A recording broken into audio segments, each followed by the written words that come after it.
बात करते हैं गुजरात विधानसभा चुनाव की। गुजरात विधानसभा चुनाव के लिए मध्य प्रदेश बीजेपी ने 92 अनुभवी कार्यकर्ताओं को भेजा है और इसके समन्वय की जिम्मेदारी मध्य प्रदेश बीजेपी उपाध्यक्ष जीतू जिराती और पूर्व संगठन मंत्री श्याम महाजन को सौंपी है।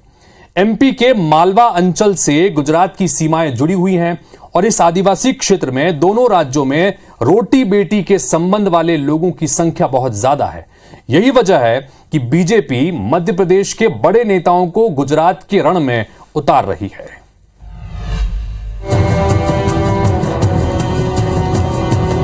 गुजरात का रण,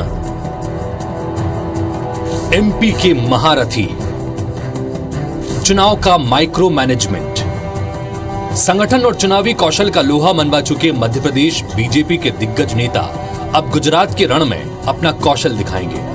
गुजरात को बीजेपी ने चुनावी तैयारी के हिसाब से 4 जोन में बांटा है। इसमें दक्षिण गुजरात, उत्तर गुजरात, मध्य गुजरात और सौराष्ट्र के विधानसभा क्षेत्र शामिल हैं। मध्य प्रदेश के नेताओं को सौराष्ट्र का प्रभार सौंपा गया है। गृह मंत्री नरोत्तम मिश्र को बनासकांठा, सहकारिता मंत्री अरविंद भदौरिया को भरूच और स्कूल शिक्षा राज्य मंत्री इंदर सिंह परमार को खेड़ा विधानसभा क्षेत्र की जिम्मेदारी दी गई है। गुजरात में जीत के लिए बीजेपी ने माइक्रो मैनेजमेंट की रणनीति पर फोकस करते हुए अपने राष्ट्रीय पदाधिकारियों और अनुभवी चुनाव प्रबंधकों को जमीन पर उतार दिया है। बीजेपी प्रदेश अध्यक्ष वीडी शर्मा, सीएम शिवराज सिंह चौहान और राष्ट्रीय महासचिव कैलाश विजयवर्गीय भी गुजरात में प्रचार करते नजर आएंगे। इन्हें जातिगत और प्रभाव वाले क्षेत्र में गुजरात बीजेपी बुलाने की तैयारी कर रही है।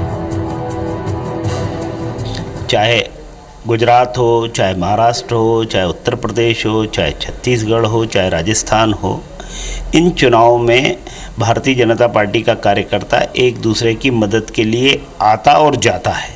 अब ये चुनाव है तो चुनाव में जो सीमावर्ती क्षेत्र हैं उनके लिए कार्यकर्ता वहाँ जा रहे हैं।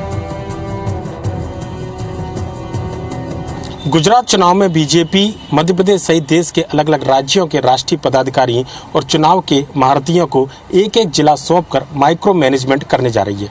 ये पदाधिकारी अपने प्रभार के जिले में बीजेपी की पैठ को मजबूत करने का काम करेंगे। गुजरात में दूसरे राज्यों के बीजेपी नेता बुलाए जाने पर कांग्रेस इसे गुजरात में बीजेपी की कमजोर पकड़ से जोड़कर देख रही है। हाँ, तो उनको आवश्यकता है। जमीन पे तो अब कुछ बचा नहीं है सिवा खोखले दावों के। मध्य प्रदेश में भी वही स्थिति है, पूरे देश में भी वही स्थिति है। जनता के सामने भारतीय जनता पार्टी की अब कलई खुल चुकी है। बहुत दिन तक काले जादूगर का जादू चलने वाला नहीं है। गुजरात में बीजेपी के बाद कांग्रेस सबसे बड़ी पार्टी है, लेकिन इस बार आम आदमी पार्टी ने भी चुनावी मैदान में उतरने की तैयारी कर रखी है। हालांकि बीजेपी को अब भी संभावित खतरा कांग्रेस से ही नजर आ रहा है। यही वजह है कि गुजरात में ज्यादातर उन राज्यों के नेता बुलाए जा रहे हैं जहां बीजेपी और कांग्रेस का सीधा मुकाबला रहा है। सुधीर दंडोतिया, IBC 24, भोपाल।